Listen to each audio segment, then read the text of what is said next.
JK শান্ত ভাইয়ের কথাগুলো আসলেই কলিজায় গিয়ে লাগে। ভিডিওটি শেষ পর্যন্ত দেখবেন এবং একটি লাইক করে দিয়ে ভিডিওটি শেষ পর্যন্ত দেখেন, ভালো লাগবে।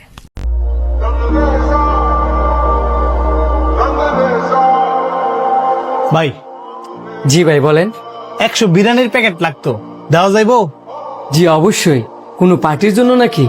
যদি পার্টির জন্য হয় তাহলে কিন্তু আমাদের এখানে করতে পারেন। না না, পার্টির জন্য না।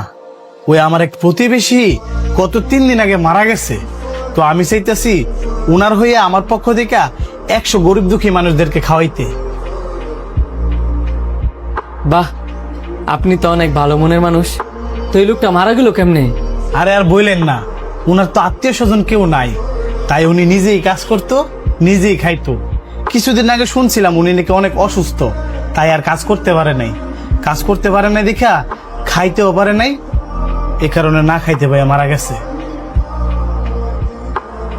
কি বলেন? একটা মানুষ না খেয়ে মারা গেছে?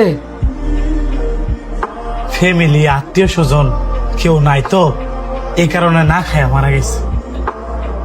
আত্মীয় স্বজন নাই থাকতে পারে, ফ্যামিলি নাই থাকতে পারে, কিন্তু আপনারা প্রতিবেশী তো আছিলেন। আপনারা প্রতিবেশীরা থাকতেও একটা মানুষ না খায় মারা গেল।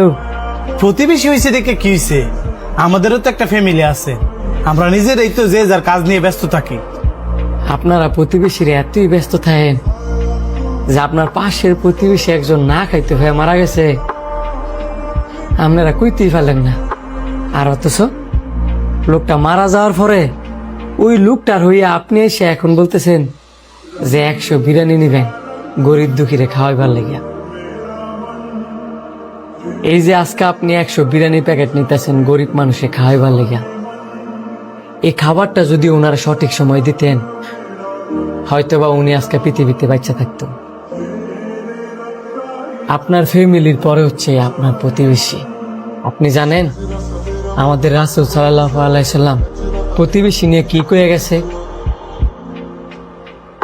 আমাদের নবীজি বারবার কয়ে গেছে, যে ব্যক্তি আল্লাহকে আমাদের নবীকে বিশ্বাস করে সে যেন কখনো তার প্রতিবেশীকে কষ্ট না দেয়।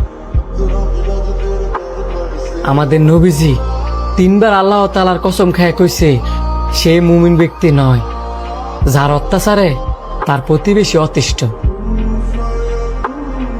আমাদের নবীজি আরো কয়ে গেছে যে তুমি ভালো কিছু খাওয়ার আগে তুমি তোমার প্রতিবেশীর খোঁজ নাও যে তারা কি খায় বাচ্চা আছে।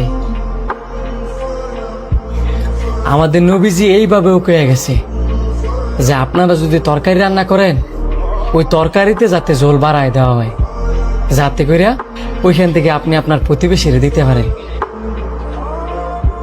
আর আপনাদের নাকি প্রতিবেশী মারা গেছে না খাইতে হইয়া, আর আপনি সেটা কইতেই পারেন না। আফসোস, হাজার হাজার টাকা দান করলেও কোনো ফায়দা নাই যদি কিনা আপনার প্রতিবেশী অনাহারে থাকে।